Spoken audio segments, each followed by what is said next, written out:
Yo, yo, yo, what's good, everybody? Welcome into a brand new live Guru Nation podcast. I'm your host, Spencer the Guru. This week's episode will be breaking down the running back position. Y'all really excited to get into this thing with y'all. Running back rankings, top 48 running backs ranked PPR 2024 redraft. That's right, y'all. We're officially in the redraft season, y'all. It's late June. Calendar's flying by. So, yeah, I'm excited to get into this thing. 2024 running backs. Let's get into it. Yes, sir. Yes, sir. We've already got a meal up in. What up, bro? Appreciate you and everyone else in the chat. We're going to be taking thoughts, questions, comments, anything that y'all want to throw in here. Please do so. That's what we're here for here on the Guru Nation YouTube channel. Appreciate y'all. Yes, sir. Guru Nation. We live and lit, baby. We live and lit. What up, Scott? Scott Jung. What up, bro? Glad you could tune in. And Emil saying, buy low on Saquon. That'll be something we'll be discussing here for sure, because Saquon, let's just say I have him ranked higher than the consensus. So we'll get into that here. Just checking in with our guest here. We might have up to 3 guests tonight. We're for sure gonna have one guest, Bogard Scott free. Just confirm with him. He'll be on in about 10 minutes. Shout out to Bogey, always hopping in here and chopping it up with us. Also, might have Miles Peacock and JD Guccini of the Heart to Start podcast. So appreciate the homies there. We'll see if we can have a full crew. If not, we'll just have Bogey, but it's all good. We're here. Get this thing going. Thoughts on Miami's backfield? Sell Mostert? If so, for who? I mean, if you're in a dynasty league that's a rebuild kind of thing, I would probably try to sell him, because there's a contending team, I'm sure, that would gladly take Mostert, being how well he did last season. But if you're a win-now team, it's like you might as well keep him, because I don't think you're going to get much more than a future third for Raheem Mostert, being how old he is. Even a win-now team isn't going to give you a first. So I'd probably just hold unless you're in an extreme circumstance where you got to sell. In redraft, though, I'm a little higher on Mostert than the consensus. I feel like the consensus every year with Mostert is like, oh, this is the year he's going to decline. We want no part of him. So I've got him 3 spots higher than the Fantasy Pros consensus. So we're going to compare my ranks to the consensus. And we'll get into that here in just a minute. Let's shout out Albert, who's in here. What up, Albert? Albert, one of our loyal Guru Nation members. Appreciate you hopping in. And Derek, salute. What up, bro? Salute to Derek. Yes, sir. Yes, sir.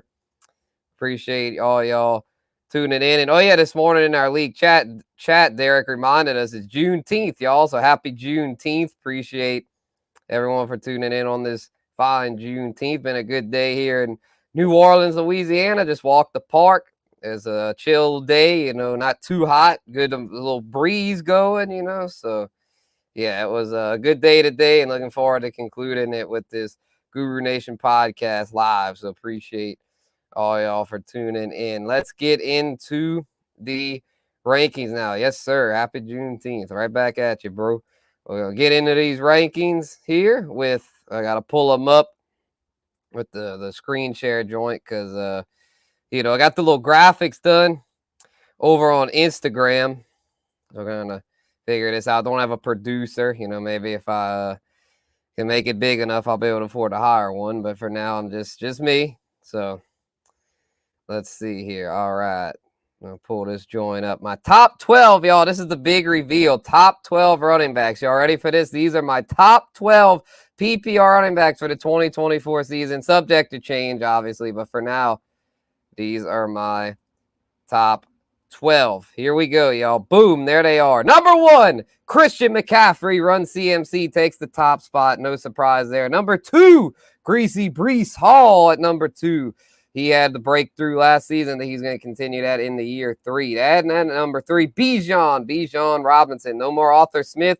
Bijan has nowhere to go but up. Number 4, Saquon Barkley. I got Saquon a little bit higher than the consensus. The consensus has JT and Gibbs ranked ahead of Saquon, but I think Saquon's going crazy this year at the Eagles, so I got him up at 4. JT at 5. I think Jonathan Taylor bounces back this year. Hopefully him and Anthony Richardson stay healthy. And then Jahmyr Gibbs, he's legit, y'all. He's in high-end RB1. I know Monty's still there, but Jahmyr Gibbs is elite. He will have a big year this year health permitting. And number 7, Kyron Williams, got him ranked above Travis Etienne. A lot of lists have had Etienne ahead of Kyron, but I believe in Kyron. I know he's had the injury this offseason, but as long as he can get healthy by training camp, he'll be fine, y'all. He was, I think he was the second highest scoring running back behind CMC last season as far as points per game. I know Blake Corum's there now, though, so could take somewhat of a hit, but I still think Kyron's a surefire RB1. And ETN solid there at 8. Josh Jacobs at 9, the consensus.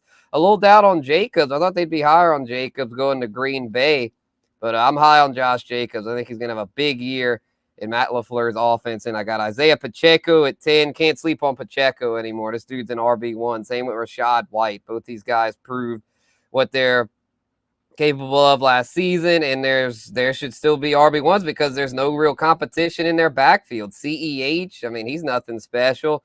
And the Bucs drafted Bucky Irving, but I mean, he's not, I don't think he'll pass up Rachaad White. So Pacheco and White still locked into those RB1 spots. And then the King Henry, had to keep him in the top 12. Derrick Henry, I know he declined some last season, but he's going to Baltimore.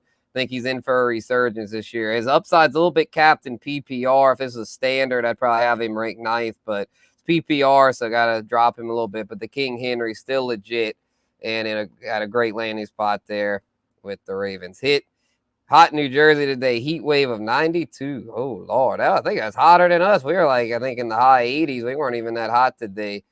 So I'll take that because we're going to definitely get hot, I would think. Salute JD, man. What up, man? Shout out to Heart to Start JD Guccini. Appreciate you tuning in, my bro. King Henry about to feast this year. Yeah, I mean, he's definitely going to get a lot of TDs.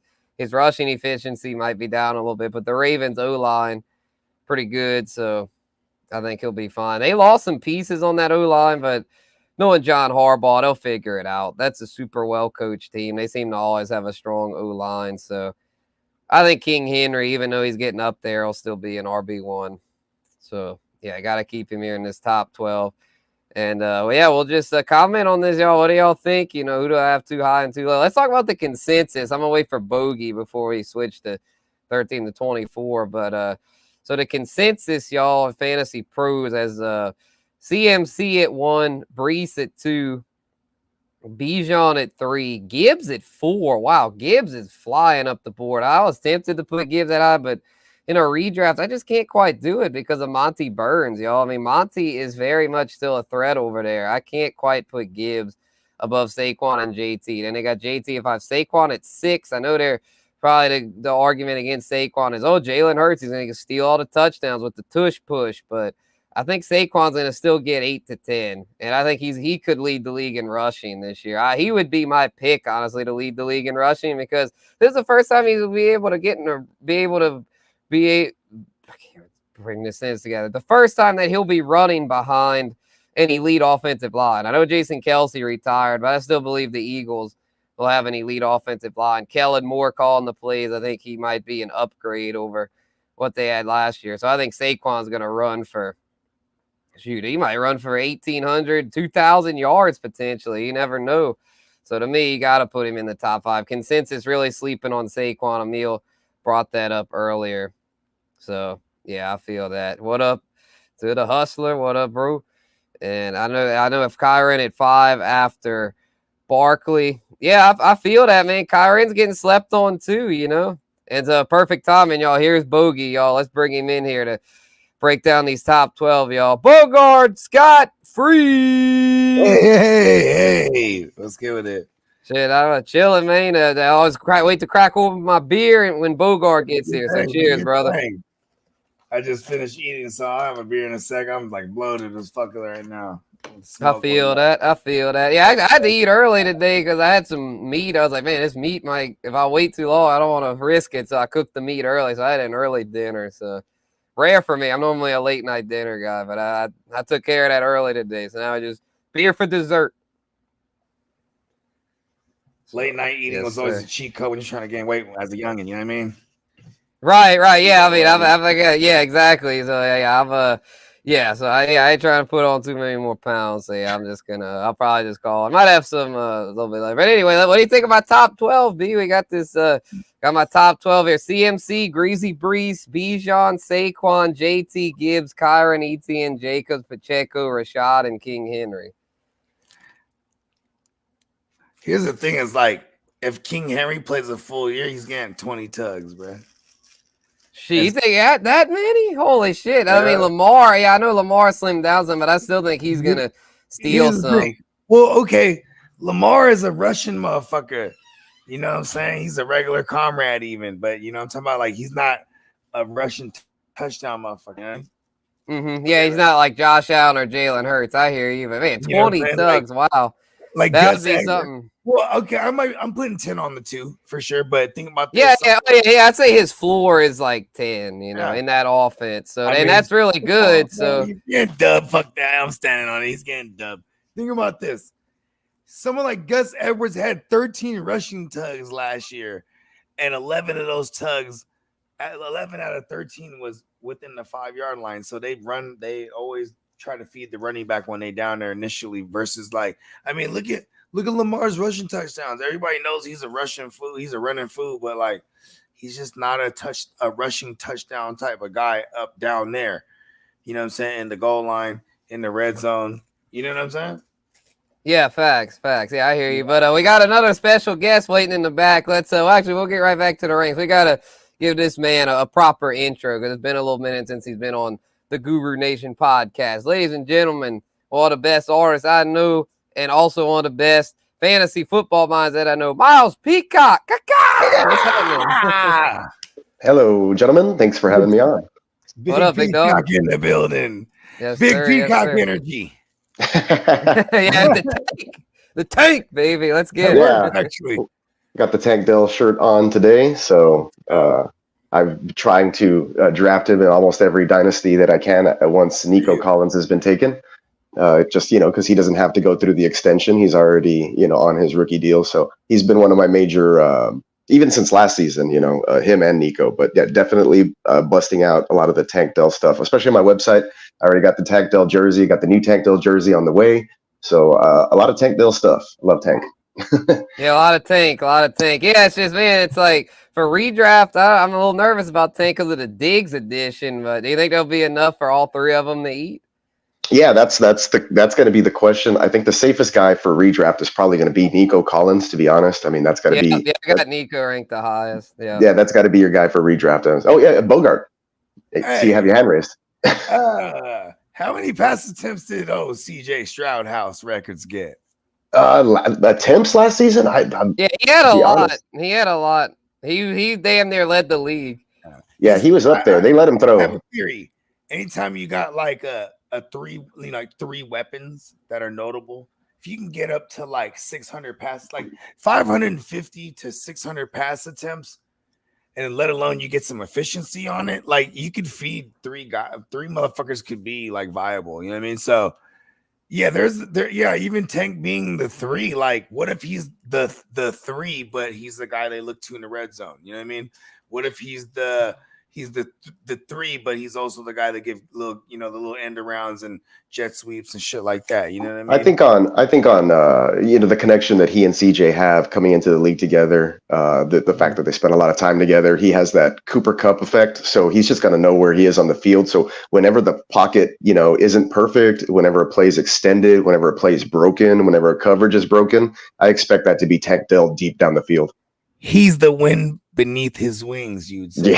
Yeah. So he probably doesn't need to see like super high target volume numbers in order to put up big numbers. I think Tank has that game breaker speed. You're not going to see that from Stephon too much. I think Stephon is probably going to now later in his career is going to kind of take over that PPR kind of get open underneath role where you can have Nico intermediate and deep, and then Tank basically anywhere you want on the field, move them all over, use a lot of motion. But all three of those guys interchangeable. Bobby Sloak's going to have a field day out there. He's going to have a lot of fun with those guys.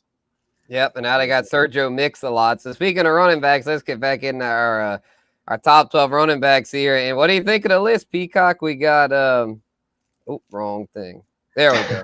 All right, yeah. So I see the rest of the 12. So we got C-Mac, Brees, Bijan, Saquon, JT, Gibbs, Kyron, Etienne, Jacobs, Pacheco, Rashad, King Henry. Bogey's initial thought was I had King Henry too low. So what's your initial thoughts?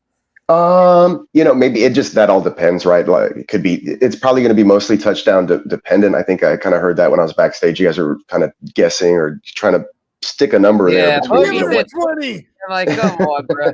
I'll say 12. I'm gonna go 12 for the King. I'd say probably. I might be underselling him a little bit. Yes, Edwards had 13 last year. I would say anywhere. I know, but will the offense be as good this year? I mean, I don't know. We'll see. Second year in this offense for this squad. That's true. Yeah, we'll see how many times they get inside the 5. As I don't know how many of those runs or plays where people were tripped down, early on long breaks, and they ended up giving them, to Gus Bus or whoever it was. So we'll see. But obviously, hey, what up, kidda? Obviously, though, Derrick Henry's a beast. He's an animal. He's hard to bring down. So yeah, at the goal line, he'll probably be more efficient than whatever they had back there. They've had a hodgepodge of running backs for as long as I can remember. There's never really been one guy. I'll bump him up to 14. That's one more than Gus had last year. Yeah, I was gonna say like hovering around 15. That's a good number, give or take. 3 to 4 TDs. So you can go either way. So I give him right around 15. Right. And even if he gets that, I still like these other guys because you got to think Pacheco's going to catch a gang of passes. Rashad White. I mean, shit, Jacobs might score 12, 15 tugs in that Packer offense. I mean, Aaron Jones had the year where he had damn near 20. Yeah, Derrick Henry's not going to catch any passes. We know that. Yeah, out of that backfield. If there's a broken play, he's not going to check it down. 15. I think 15's a good fair number. If we can give who had 13, if they had 13 there without him, I think he can get plus that. And being the guy. You know what I mean? Yeah, they don't really have much there. I mean, Keaton Mitchell, but he's coming off injury. Justice Hill, he's not very good. Rasheen Ali, the rookie, but who knows? Oh, that's right. I mean, I don't know how good he is. But Derek was high on Kyren. I'm just scared of I think that was his name. I don't know. He's like a 6th rounder or some shit. I'll tell you all. Yeah. But yeah, Kyren, I had him at 7. What are y'all thoughts on that? Do y'all think I'm too high or too low on Kyren? Because he's a name that I feel like people either love him or hate him. I think he could probably be all around, and his variance for finishing is it just depends also. But if McVay loves him there and uses him the way they did last year, and health is not an issue, then he can definitely finish as high as a lot of people think. I'm just scared, especially dynasty. But for redraft purposes, I'm willing to take a shot on him. One thing. When they really, if you look early on, Stafford was taking a lot of sacks to the ass early on, and they figured out, oh shit, that's right, we could throw to the running backs. So they started like getting the ball out quick. It really benefited someone like a Kyren Williams. You know what I mean? And then for someone like a Kyren Williams, like the thing that sucks is that like the hype on him is down, so he's a little lower in draft capital. But then Blake Corum is like you got to get him high, so it's like it's harder to lock down the two unless you're really committed to being like, oh, I'm gonna lock them right now, bang bang. You know what I mean? Yeah, McVay I feel uses just like he doesn't like to mess around with a whole bunch of them, so it's going to be one or the other. It's just like if and when one dies, the other one becomes more greater. And that's what I was saying about the health thing. So I'm scared that if he ever gets nicked up or whatever, and you have Corum come in, and let's say it's later in the season and he's really like starting to come on, or you've seen flashes or whatever, then who knows if Kyren comes back? And I think that's what a lot of people are scared of. He likes that one back. We've seen it happen in the past with Darrell Henderson and you just seen that happen with McVay in that offense. Even Sony fucking Michel. That's right, Sony Michel. He got 2 Super Bowl rings, just like Shady McCoy. And then the scary thing, I guess, about Corum would be like, remember Isaiah Spiller, guys like that. So kind of investing in the young back to be like, oh, he's really good. I like him more than the incumbent. Those guys could not work out at all, and it just could totally be the the Kyron Williams show, and he'll, worse he finishes is somewhere around 7 like that, like where you have him even with injury. You know what I'm saying? So yeah, Derek's saying lockdown both, which makes a lot of sense because in that McVay system, it seems like it tends to be one back. So if Kyron gets beat up, it's like, get Corum. And I mean, Corum, we already know what he can do at Michigan, bro. I mean, he can carry a workload. If you're drafting right now, Corum's gonna go a little. They go closer than you think. You know what I mean? Just because of the fact right now, like they're talking about Kyron ain't finna be ready for training camp. Oh, or at least they're hoping he's gonna be ready. That's what they're. Okay, I might have to drop Kyron then. And honestly, I'll be real, Joe. I didn't even. Corum didn't make my rankings, but if that info is right, I'm gonna have to make some adjustments. But like I said at the beginning of the show, I mean, these rankings are fluid. So, and I mean, speaking of fluid, Gibbs, y'all, Jahmyr Gibbs is really flying up rankings, and I feel like Saquon's a little bit slept on. I think my top 6 is pretty similar to consensus, except for I have Saquon at 4 and Gibbs at 6. Consensus has Gibbs at 4 now and Saquon at 6. What are y'all's thoughts on that? I mean, if he starts to take over the red zone carries, because we saw DeAndre Swift be like a back end RB1 a couple years ago. With the same time, Jamal Williams was like a RB2, right? Yeah, that's why they said Monty Burns, bro. That's why I'm not as high on Gibbs. But they are gonna pile up a shitload of rushing touchdowns. So, yeah, I mean, it's just like they're going to run them both. They're going to run Monty and Gibbs, into the ground. So I think, Gibbs is obviously more explosive. It's like, for me, it's like the A-chain Mostert, although the age difference is not. Kamara-esque when I think of Gibbsy, kind of reminds me of AK. Yeah, facts. Right. Somebody who doesn't need a lot of Kamara touches. and Ingram, like the Lions backfield's like the way the Saints backfield used to be.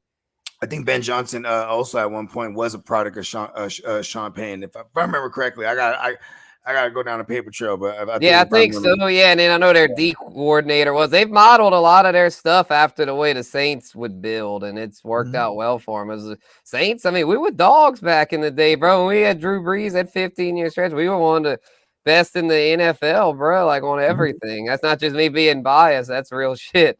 Yeah, I'm looking at redraft settings for my home league team, 12-team PPR, and they have Gibbs at 3. So that's pretty high for me, man. Especially with they have him over Bijan or Brees. Yeah, they have him. Actually, that's McCaffrey, Brees, Gibbs, and then Saquon, and then Bijan in this format. Wow, that is crazy. So that's disrespectful to Bijan, bro. In this format, you get extra points for picking up first downs, for converting a first down on third down. Like, more important plays are incrementally, slightly, more like 0.25 or whatever. So some of that stuff could, have an effect on it. But yeah, McCaffrey, Hall, Gibbs, Barkley, Robinson, and then Taylor, the top 5. Kyron number 6, Etienne 7. So that's how it is in my home league. Man, where the hell? Derrick Henry's all the way down here. The king. Yeah, I had him at 12. So you're with Bogey on that. That I had the king a little low, but let's before we move on to 13 to 24. We got another guest backstage. We're gonna bring him on, man. Let's welcome him in from the Heart to Start podcast. Guccini JD, what's happening, man? What's up, brother? Jeez, what's up? What's happening? The fellas, man. What's going on? Yeah, we're gonna JV even more of a party. Gonna crack open numero dos. I got my little Puffco proxy right here, warming it up. Get high, my friend. Yeah, bro. Marcus Colston was nice, bro. Salute to Marcus Colston. Yeah, he was nice. Oh, that's a callback right there. Yep, Jimmy Graham, bro. We had it all. Mark Ingram, Kamara. We had so many weapons. Mike Thomas. Brees was going for 5,000, so everybody was eating. You know what I mean? Yeah, even Lance Moore and Robert Meacham would eat. So. That's why I wouldn't even talk about like Lance Moore. I remember. There's a lot of people get. Yeah, bro. Lance Moore was that greasy PPR guy. Pierre Thomas. Thomas. Big boy. Remember, people are getting overzealous right now about Caleb, right? But it's like, understand, we got to get for the first time a 4,000-yard passer. Then we got to get at least like some more, so we can feel comfortable having them 3 receivers that he got now. Otherwise, I'll just have Caleb, right? Like, It's It's when a you big start problem. thinking about the amount of pass attempts and like, what the pie's looking like that we're all finna like split up. You know what I mean? Yeah.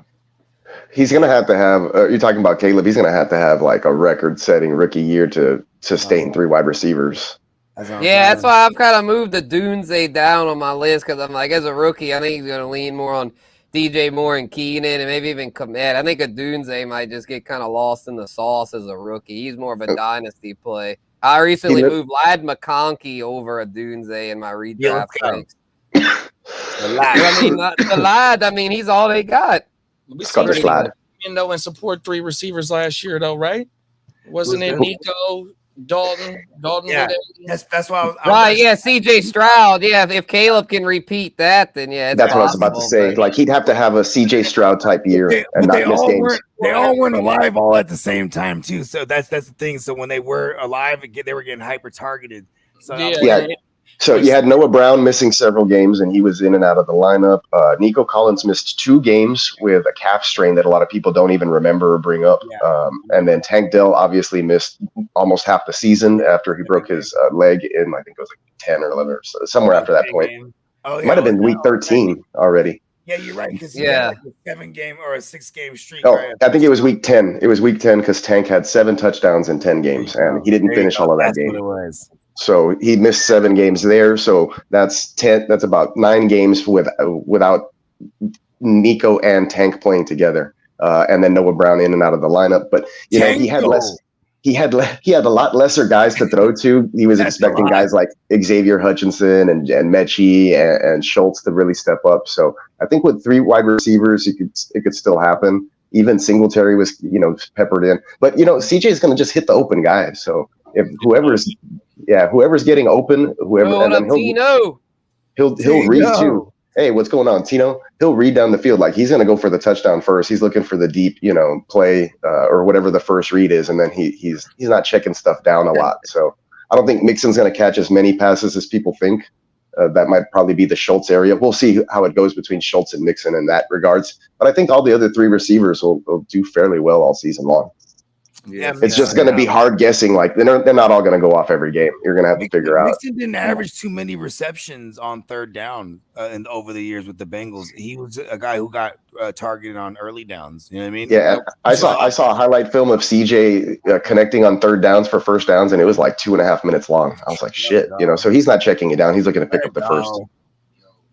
Hell yeah! All right, JD, what are your thoughts, man? My top 12 RBs for redraft, bro. CMC, Brees, Bijan, Saquon, JT, Gibbs, Kyron, Etienne, Jacobs, Pacheco, Rashad White, and the King Henry.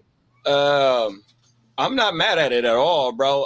I love to see not A-Chain in there. A-Chain, I'm going to give the people a heads up. Yeah, he'll be in the next slide. Yeah, two of my running backs in my bus video coming out here pretty soon is Brees and fucking Kyron. I got them as all right. Candidates on everything. Real talk. I ain't too mad at what you got going on. I love the Isaiah Pacheco in there in the top 10. I would love to see Rashad just a little bit higher, but I love Etienne. So Etienne's one of my guys. When I was watching off camera, I mean, when I wasn't on the stream, I love the Derrick Henry though. I'm with Bogey. He gonna hit for a dub. Yeah, let's go. I'm going crazy, man. That's wild, bro. I mean, he's good, but I'm not predicting it. He's getting up there. We just seen it. We just seen 2 people have two 20+ seasons with Mostert and McCaffrey. And this type of high-powered ass offense, why can't Derrick Henry do it? Yeah, he just brought up Augusta Bus with 13. Yeah, he had 13. 11 out of 13 of them were within the 5 too. So he all them greasy ones, bro. He's gonna get the greasy. Come on, that's Derrick Henry. The only argument to his career high was 18. The only argument against that would be like, hey, we're not going to try to load him up on TDs or whatever. We're going to try to save him for when it's cold, for when he does his deal for the playoffs, so they can finally get over the hump. So maybe they'd save him, and then unleash him second half of the season when you don't need him for fantasy. So that's my only argument against Derrick Henry. Yeah, the problem is it's like, Keaton Mitchell's hurt. I wonder who Justice Hill, I guess they could use. But yeah, it's just I mean, but aging those running guys backs are always good, kind though. of scare me. But I mean, he's Those still dudes are similar. They're little fuckers type of shit. You know what I mean? he's still top 12. But yeah, I can see the concern with Kyren. I got him up there. I feel like with him, it's like when he's healthy, bro, like he'll be right up there with the best of them. It's just, I can't put him top 5. I would say he's the a good value injury this year. concerns. Yeah, but yeah. Well, see, they got him at the 28th overall pick right now because, like I said, I didn't wrote my script and everything. I just got to record the video. The thing with Kyren is he came into the league already with the MCL and the fucking all of it. Ankle. Then last year again with the high ankle. Then on top of last year, he had 15 TDs. With him, that's not that. I don't think that's nowhere where repeatable. On top of, like you said about Blake Corum coming in too. Blake Corum has never had under 180 attempts in them 2 years as the lead dog at Michigan too, though. So they gave up. They drafted him. They could vulture each other. They could 100%. Yeah, they might make it more of a committee. Yeah, that's a good point. I might have to move him down a little bit. It makes him a good value though, like because he goes a lot of times in the third round. It's built in his ADP now. Well, that's what I was saying about Derrick Henry. So as the ADP on Fantasy Pros PPR, it got Kyren, it got Etienne. No, it got Kyren, it got Derrick Henry, then it got Etienne 13 picks later. So if we want to talk value, I think that Derrick Henry and fucking Etienne is a better pick right now at this in June ADP than what Kyren Williams is, bro. 100%. Especially if he's going 13 picks later. Yeah, here's between guys, I noticed now in the redraft ranks now they got Etienne over Kyren. 100%. So yeah, it's corrected itself. Yeah, I got him back to back. I got Kyren over Etienne back to back. Yeah.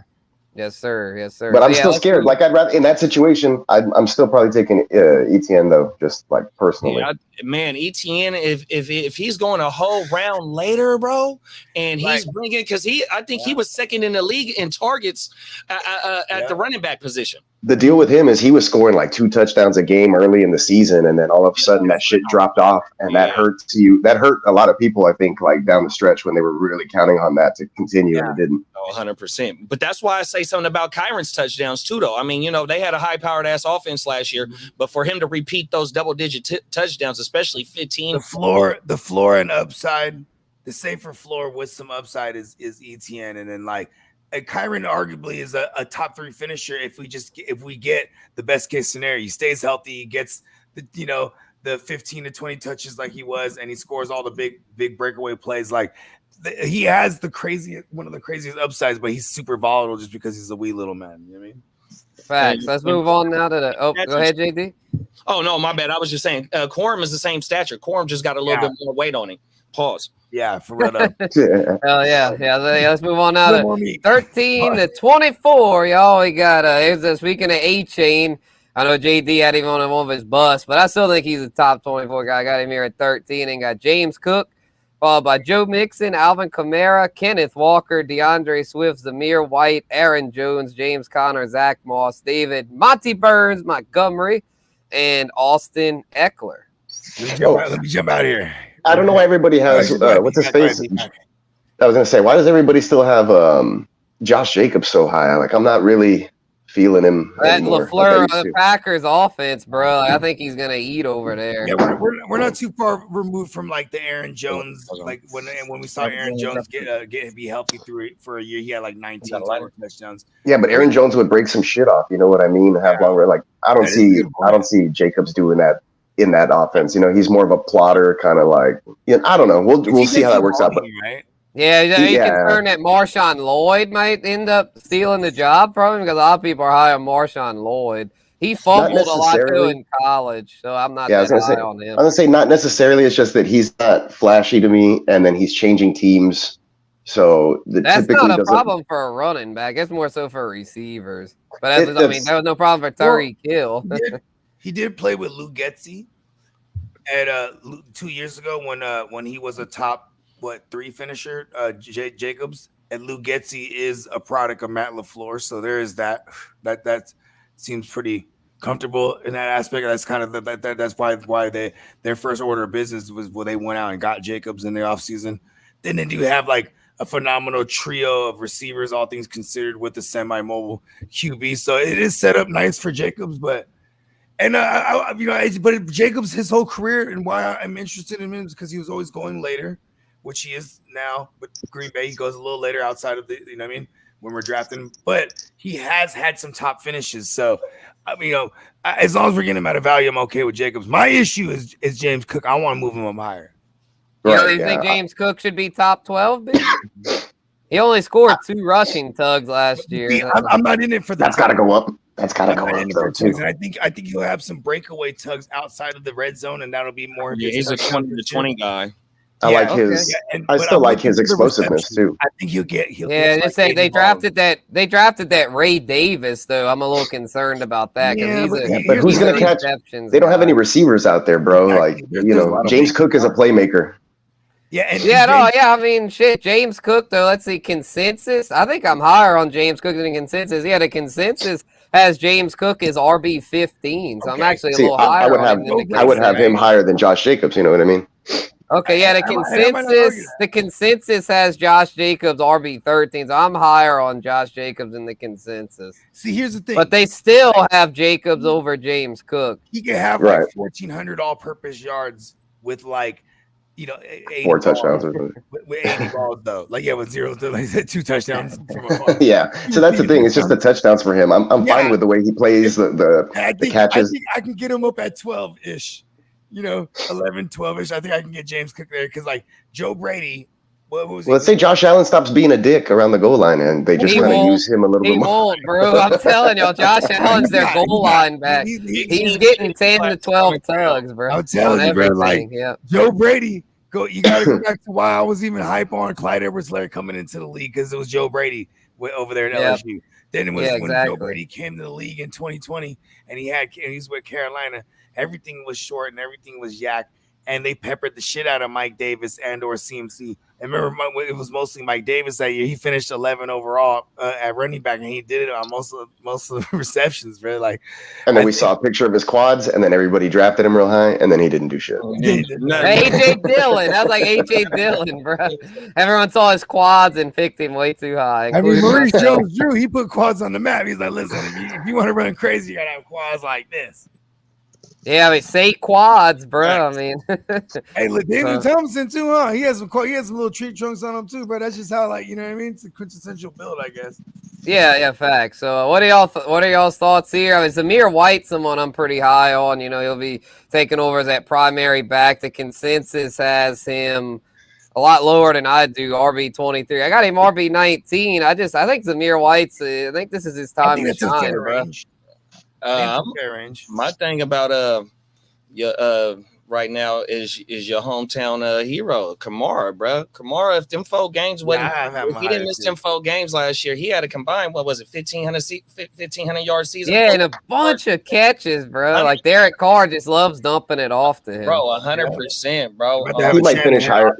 Yeah, he might finish higher than 16. You never know. He's definitely he's a steal for me right now. I gotta move him and James Cook up. Yeah, full PPR for sure. Zach Moss is a mystery, but I think he could still finish there. Yeah, him and that's good. A mystery for me both, bro, on everything. James Conner. Kind of like in the same case of what Devon Achane did. He had half of what Mostert did in less carries. I mean, he had 800 yards. Mostert only had 1,000 yards, but he did it on 100 carries. Zamir White had 400 yards, I think, on 200 carries, and fucking Jacobs had 800 yards on 400 carries. You know what I mean? So if you take that production and give him the full season, he damn near ends up what Josh Jacobs finished with. And Josh Jacobs was hold out during camp and all types of shit last year. Yeah, facts. Yeah, I think Zamir is going to really do well. I think he's set up to shine. They do. Exactly. Yeah. And then, they got a lot of backs change teams this year. I mean, fucking Joe Mixon, new team. Aaron Jones, new team. Zach Moss, new team. And Zach Moss is another one that I'm higher on than the consensus because everyone's jerking off Chase Brown. But I think Zach Moss it's the guy over there. I really do. Yeah, I me mean, too. he showed he could be the guy when JT was out, and they gave him a pretty decent bag. So to me, people are really sleeping on Zach Moss. That's an elite offense. People forget that because Burrow got hurt last year. The Bengals are going to be back with a vengeance. So I don't get all this Chase Brown hype. Give me Zach Moss. I was just looking at this startup. I took Achane and David Montgomery as my running backs. Achane 412 and Montgomery 9-1. You got all the stacks all over the place. Oh yeah, I got 3 stacks. I got St. Brown and Goff. I got McLaurin and Jaden Daniels, and then I have Kupp and Stafford. I'm just doubling down where I'm like, I got Brock, Ayuk, and Slick Ricky. And then I'm still mad at you for Brock, bro. I wanted Brock. I said in the gym, I just knew Brock was coming to me, bro. I was like, listen, dude, me too. Like, this guy traded up and he took Brock, and I was like, no. And another one, I was like, fuck it, I'm doing it. He was gonna be my QB3, so then I had to go Stafford. Oh well. Brock was gonna be your QB3. Yeah. He was already stacked at that point. Yeah, you wasn't playing on that one. No, I wasn't playing. I was going for it here. We're the bookends in this draft, so it's like reach. You got to reach. Yeah. We're reaching because I'm at 12 and Bogart's at 1. Oh yeah. Reaching is my middle name. I kind of like it like that. Like I'm gonna take my guys. I'll be happy with my team. Right? Yeah, it is. I don't have to worry. I'll take what comes to me. I was just texting one of my league mates earlier today for the ALB league, the league that we do the travel draft for. And last draft, we are going this year. Cabo supposed to be nice. Getting the stamps on the passport. Okay, right, 100%. That motherfucker. I'm like, man, I hope you ain't drafting by me this year because that motherfucker sniped me all last year, bro. And then the cold thing is me and him battle for the last playoff spot. Hey, remember Piggy Bank? Shout out to Piggy. Shout out to Piggy. I remember like whenever I would draft with him, he'd be like, "I've been watching all your shows this week." I'm like, this fucking guy. And he'd be in that joint, just snatching my guys up. And they're like telling me, I told you I've been watching our shows, and I couldn't even be mad. I'm like, this motherfucker just did the homework on his enemies. Oh, my mama. You feel me? You should do that. You know what I mean? Yeah, that's smart, you know. So yeah. Smart. Yeah, what are y'all thoughts on I got DeAndre Swift right here. I know they got at 18, Roshan Johnson's been getting some love. They still got Khalil Herbert. But I think Swift's gonna have a pretty solid year there. That Bears offense is trending up, and so I think he's in a good spot. They gave him a nice bag this offseason. I think he was the first running back to fly off the board as far as the free agent frenzy. He was the first domino to fall. Luke, that's another place where Lugetzi just came from. Where Josh Jacobs could have been a little familiar. And now Shane Waldron. They bring in Shane Waldron, who technically likes to feed one guy. I mean, he's been in Seattle. I don't know if that's more of a Pete Carroll thing.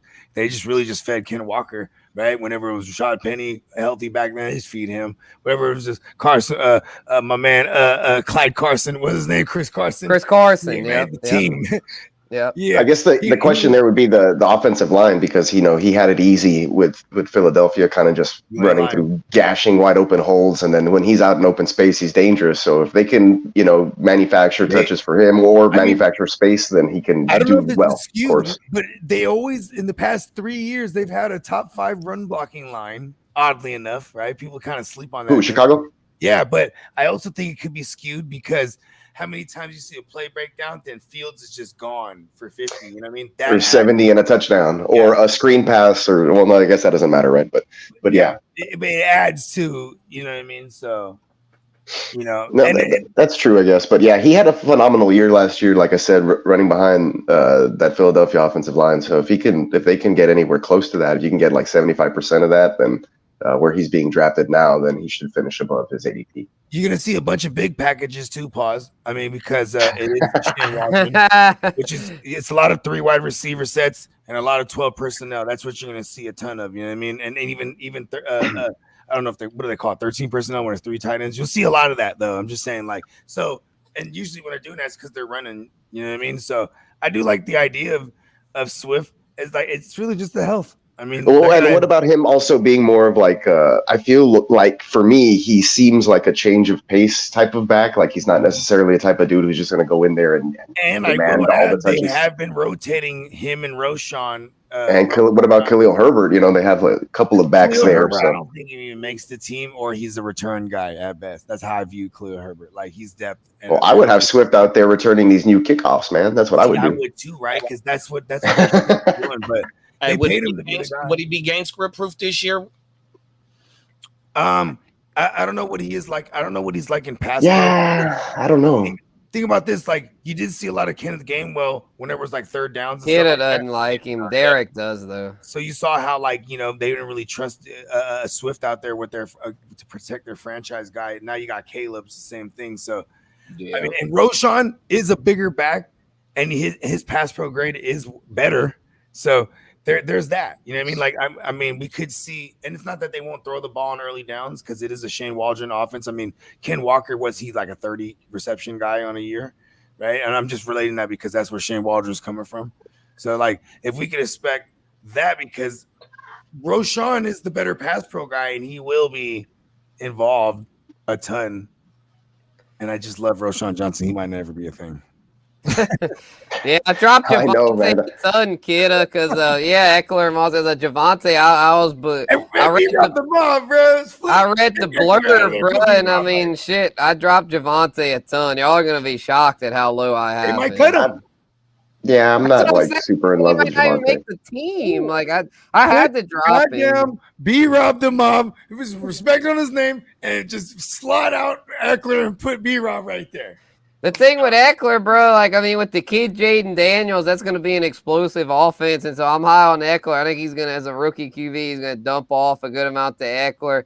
And I think Eckler, I mean, he showed that he could be a goal line back with the Chargers. I mean, he might get double-digit tugs in that offense. Yeah, I'm not saying away from Eckler. Not at all this year. Yeah, me neither. I mean, like, I think he's I'm off of him. Gonna be like more fancier Chase Edmonds, because like I'm looking at it as the Cliff Kingsbury offense that we saw a James Conner routinely finish within the top 8 or better. So, I'll draft Najee.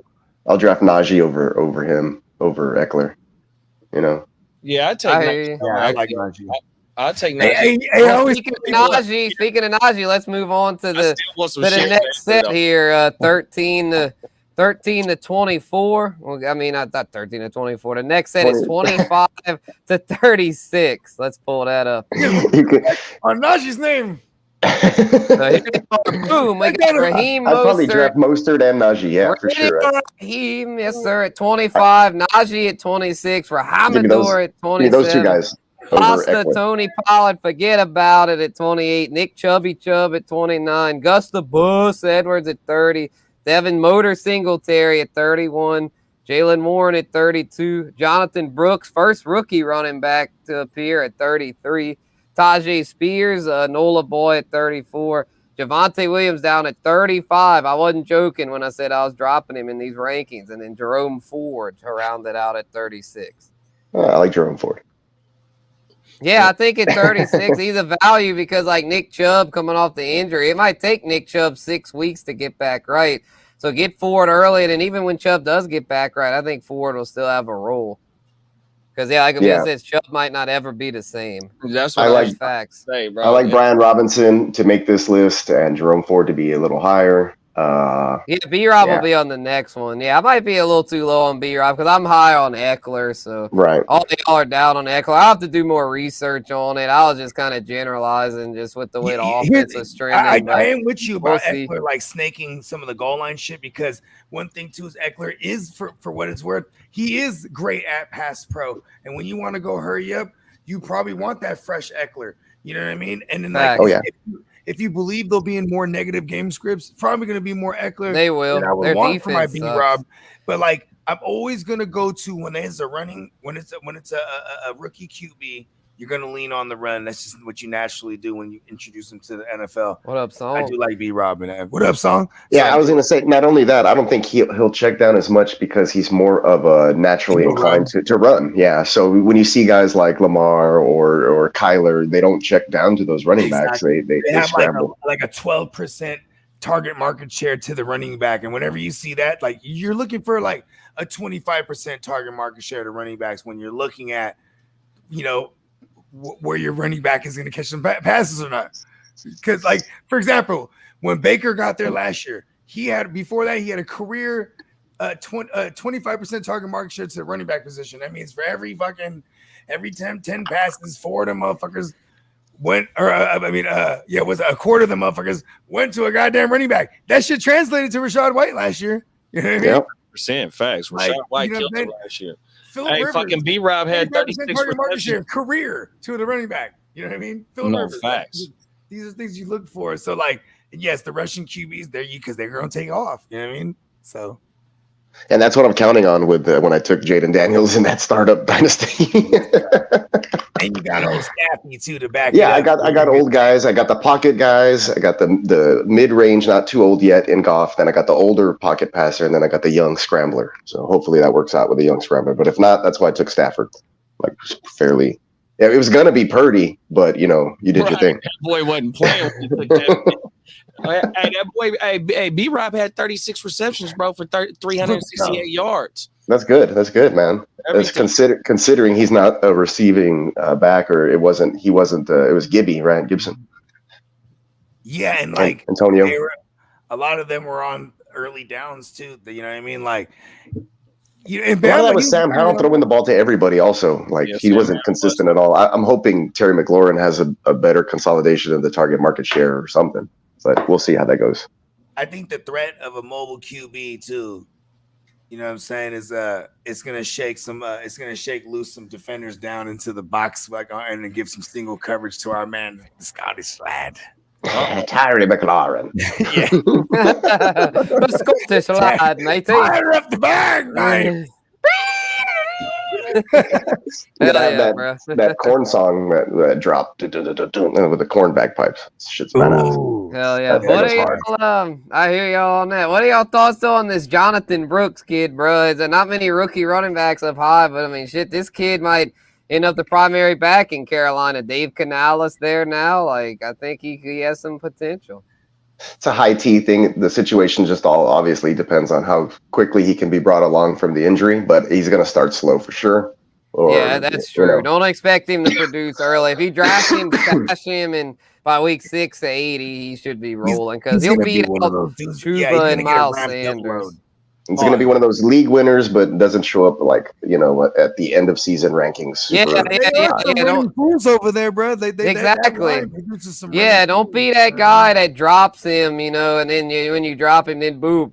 I bet the guy that'll go on to win the league will pick him up. So be that guy that's disciplined. If you draft him, keep him. Probably not going to have no Jordan Brooks, me personally. But probably written all over him. Here's the thing. It's when you're coming off from injury like that, you're going to get ramped up into action. You know what I mean? And then, this is usually the recipe for something like a Chuba that you just all of a sudden look hella good. Like, fuck this kid. You know what I mean? Tino, we don't have Zeke on here. I don't have Zeke on here. He said, am I seeing things? How come we don't got Rico? My man Rico Swami. He'll be on the next one. He'll be on the next one, bro. I was going to say, I love the Tennessee backfield, bro.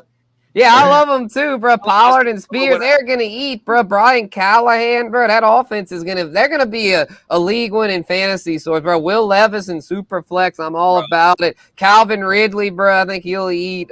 D-Hop is going to be a dumbass late flex play. Just don't play them when they play the Texans because they got absolutely, those guys, nobody put up fantasy numbers. Where he doesn't play well. Yeah. And Cincinnati 135 targets, all 3 of them running backs last year. He actually tears them up last year. He did tear him up. Who? No, not at all. No, I think D-Hop, you mean? D-Hop, right? Didn't he have a big I was talking about the running backs, because Derrick Henry didn't do anything against the Texans, at all. I think if you combine his numbers, both games, he still didn't even have 36 total yards. I think what's crazy is that Spears, he low-key had 50 balls, right? 52 last year?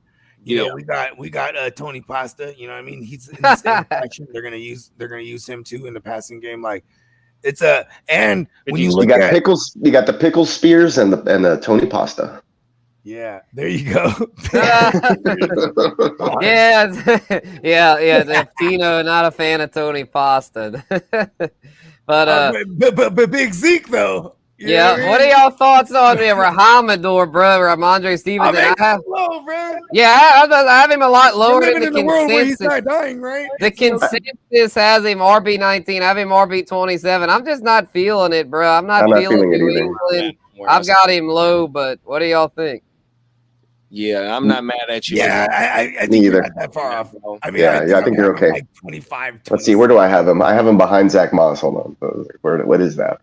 I mean, then we was just talking about Antonio Gibson as Peacock. Yeah, he'll be on the next slide. Over there, you know what I mean? He's gonna be return man extraordinaire. And crazy receptions extraordinaire. Rahamador ain't catching those 69 balls with Antonio Gibson back there. But that's the thing too, is like I remember that year that he caught 69 balls, 51 of them were on early downs. Like that's an interesting fact that I didn't realize. Yeah, super federal, in the words of my man JD. You know what I'm saying? That shit.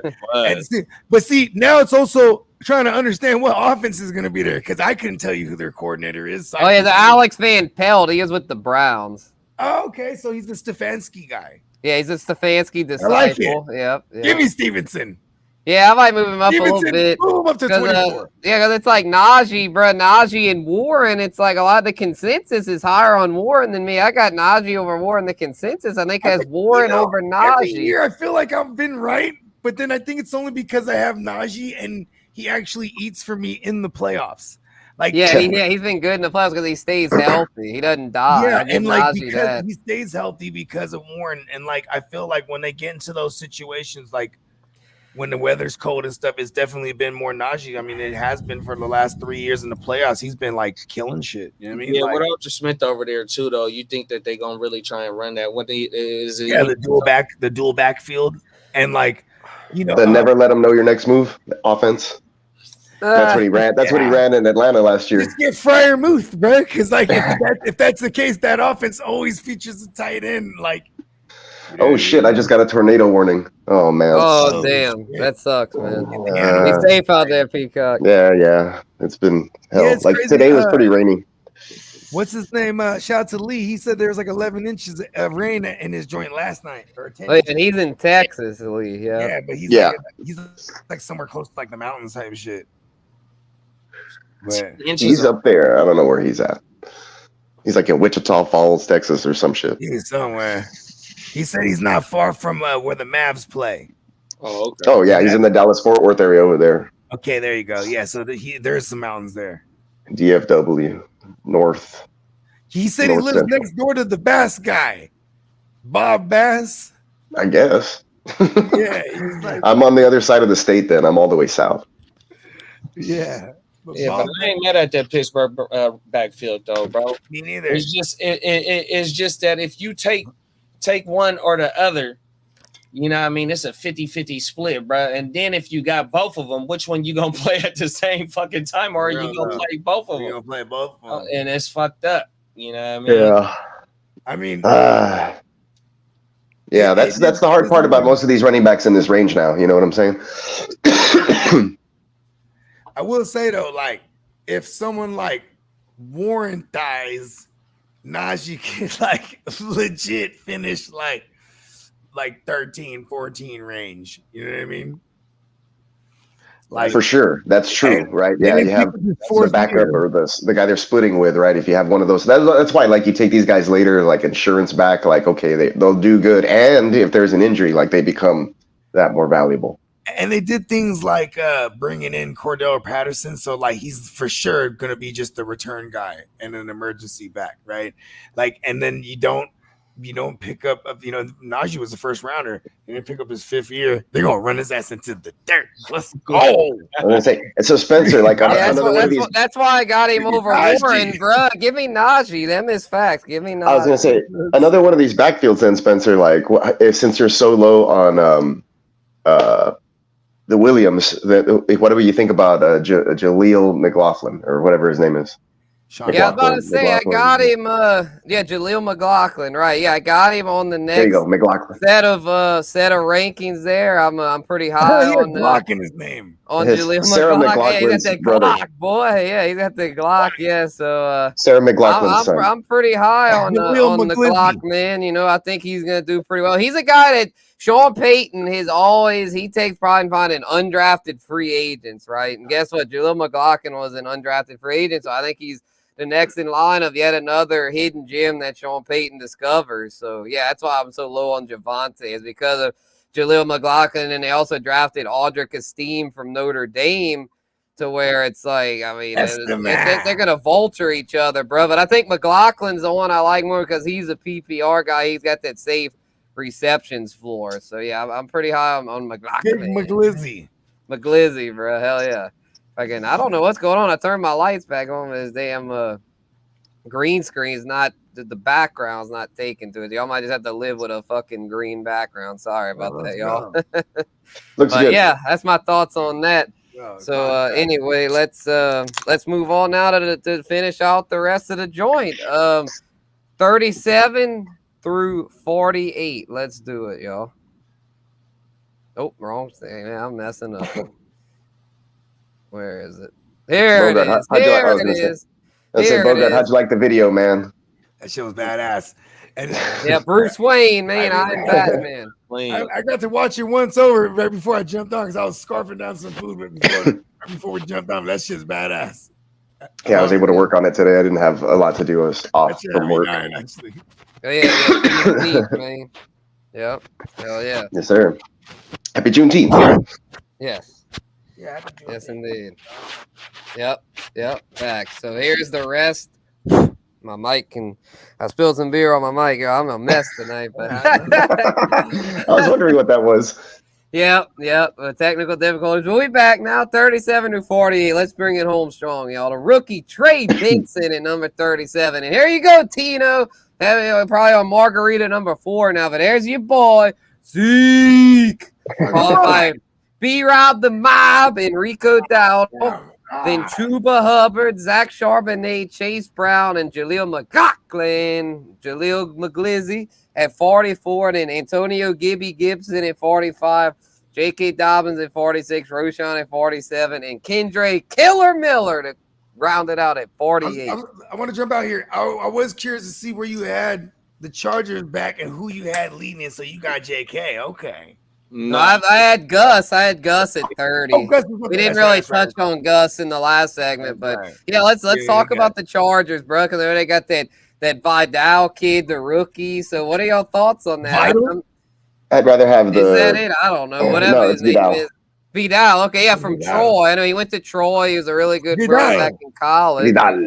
But it's like, I just think Gus and JK, bro, they're gonna want to mirror what Baltimore did. Because I mean, let's be real, John Harbaugh's brother, so he's gonna want to do what they was doing, and have a good 1-2 punch with them boys. But I think Gus is now the lead guy because Gus is the one they paid the bag to. JK will be more like the way Gus used to be, the goal line vulture guy. And might catch a few greasy receptions too. It's the old Baltimore backfields. Yeah, no. Right, but we used to draft JK over Gus, but now I think we draft Gus over JK. Exactly, yeah, give me the bus, I'll probably just take Vidal because I wouldn't trust any of those motherfuckers, and I'll just take Vidal because he's. Yeah, you might be pleasantly surprised. Like maybe they both get hurt. Is J.K. Dobbins just a do not draft for you guys? I mean, probably yeah. In redraft, maybe. Yeah, I'd take him in redraft for sure if he's out there later on. RB4. Yeah, this is redraft, y'all. I mean, this is RB4s in redraft right here. You gotta. I'm in redraft mode now, around 13, maybe 14, you might be able to get a JK. Yeah, I mean, all these guys are just kind of more like late round speculative. I'm staying away from them.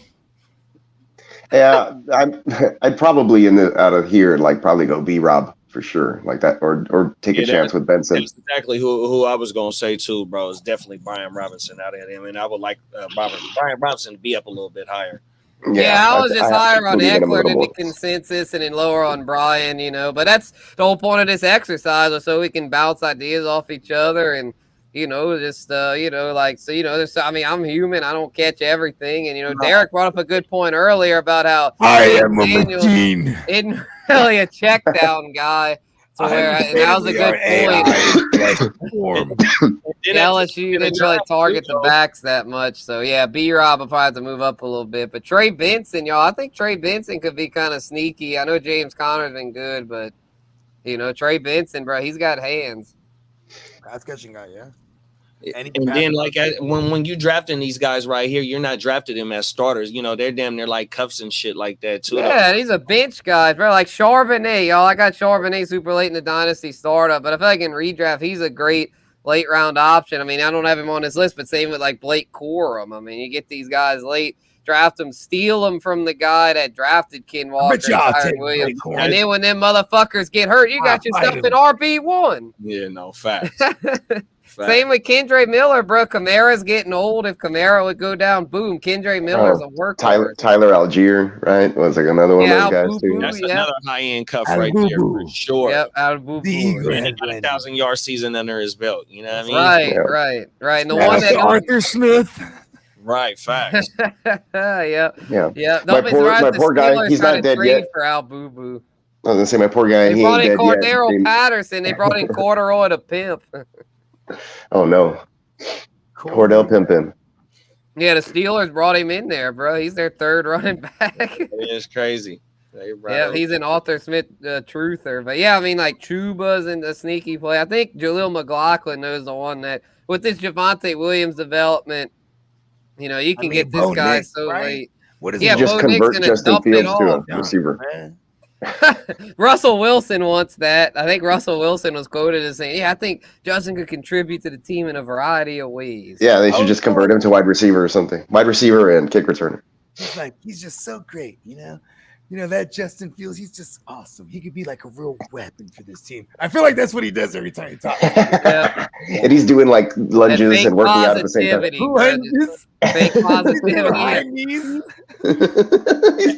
He's just so motherfucking media trained, too politically correct. Exactly, bro. He's like PC Principal from South Park. He's like, oh, I forgot I had an interview. I was busy praying. I didn't see you there. Oh, sorry. Starts working. Let me fit you into my workouts. Pardon me, I was with God right now. Oh, it's used as a way to get out of everything. Dangerous. Even Derek Carr early in his career, I'm not knocking God people at all, but I'm just saying, like early in his career, he'd be like, Derek Carr, how was the game today? What do you think? What did you see today on the field? First of all, I just wanted to give all praise to Jesus Christ.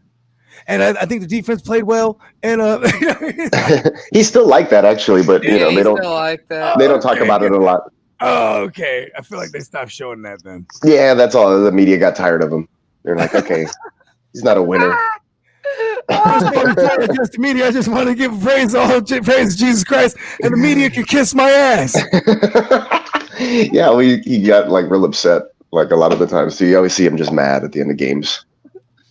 But yeah, no, I see him on Instagram giving his little spiels, but it's not in a football context. He's usually doing like guest speaking at churches and stuff, to be honest. Oh, that's kind of hard.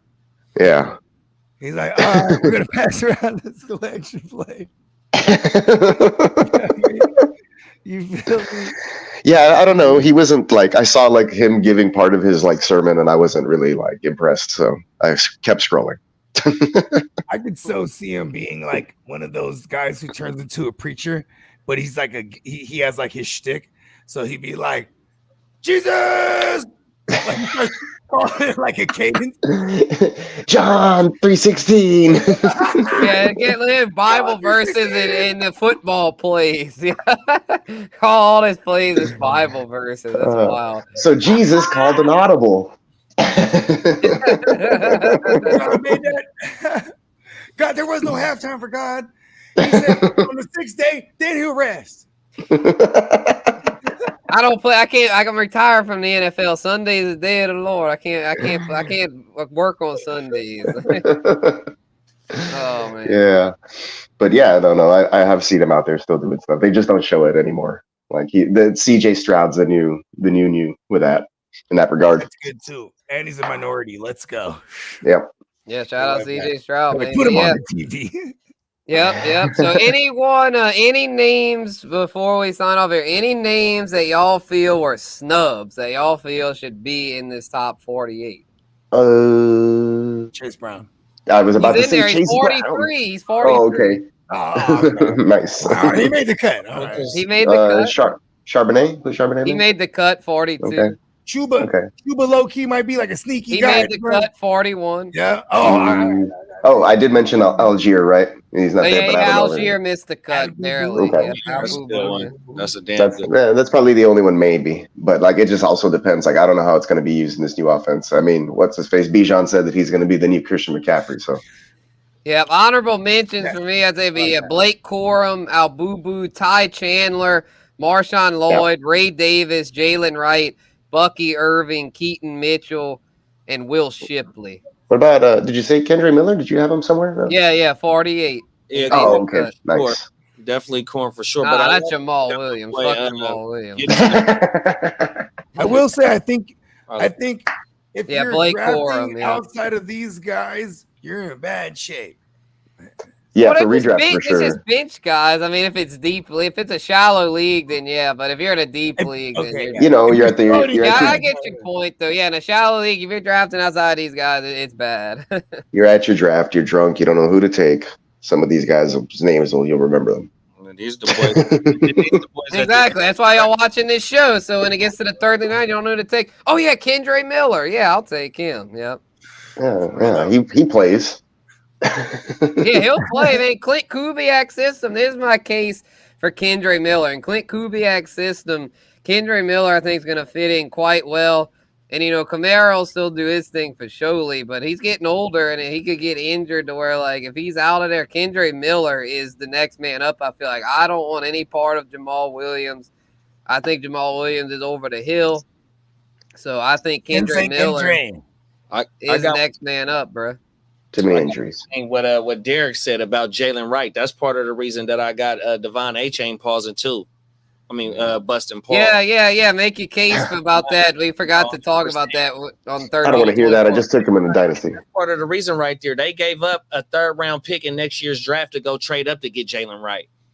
He's definitely. The way I feel about Kyron is the same way I feel about A-Chan. It's like in the perfect. Glad you brought that up, Derek.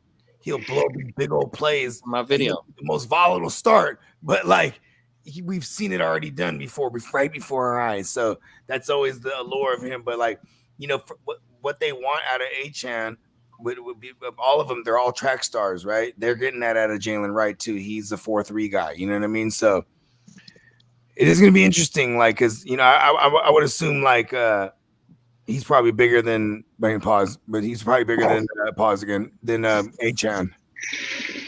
Yeah, another one I forgot to mention. That could be a sleeper is a Dylan Lobb for the Raiders, bro. I've been starting to hear a little. It's pronounced Lube. He can catch passes, and Zamir White's not really a pass catching. Because also he can beat out Amir Abdullah, bro. The Lube man might be a stud.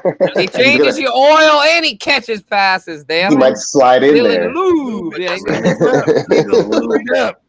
I know Cody Schrader this training camp for the Niners though, bro. They Cody Schrader. Oh, I love the code man. He been getting a lot of hype in these OTAs, bro. 100%. He was. He's the kid that went to Missouri. Yeah, leading rusher in the SEC last year. Facts. Damn. So he might be. That's that one y'all drafted, Isaac Guerrero or something. No. The other guy, bro. See, Isaac. The other guy's better. That's like, do you remember Elijah Mitchell over Trey Sermon? Yeah.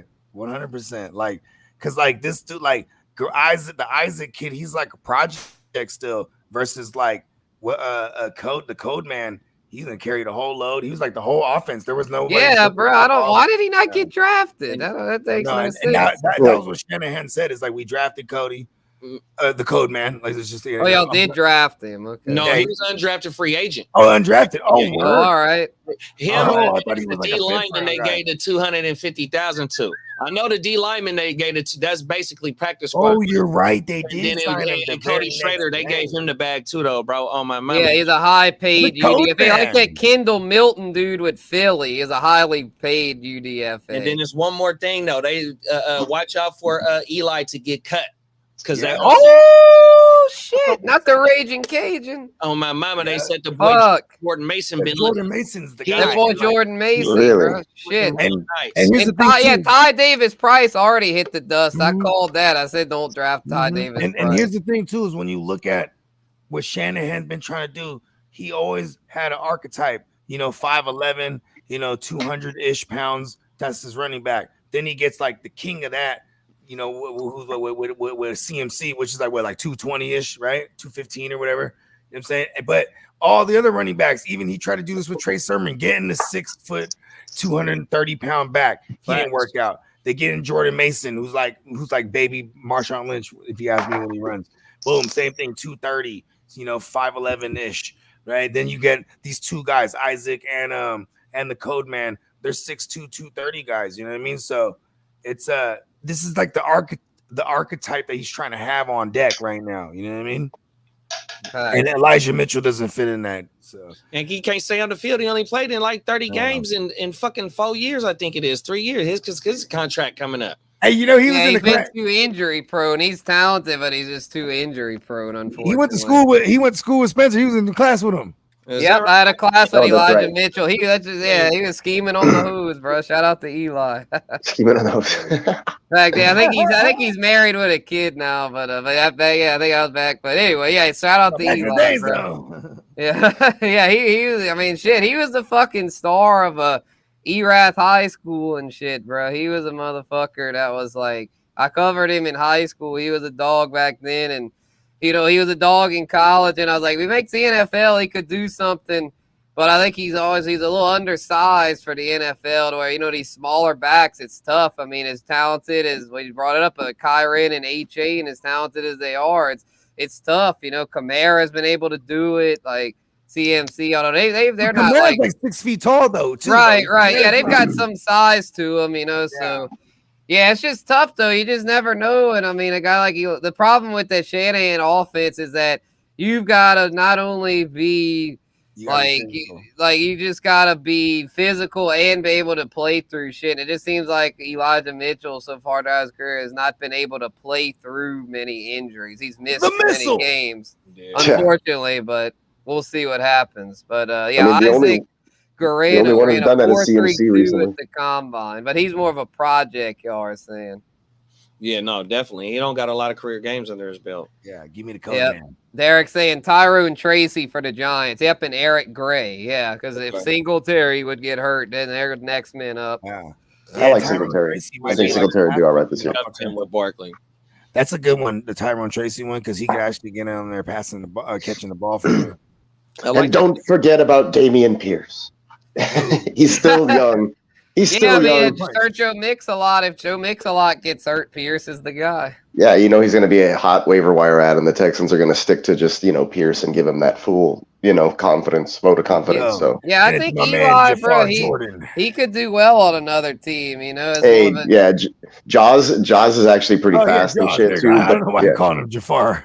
It's Jawar, but still, it's close. Jawar Jordan, yeah, he's good, man. He's good, but he's more of like a special teamer right now. I imagine him returning kicks and taking over that role for Tank Dell. That way they can keep, Tank fresh. Mm-hmm.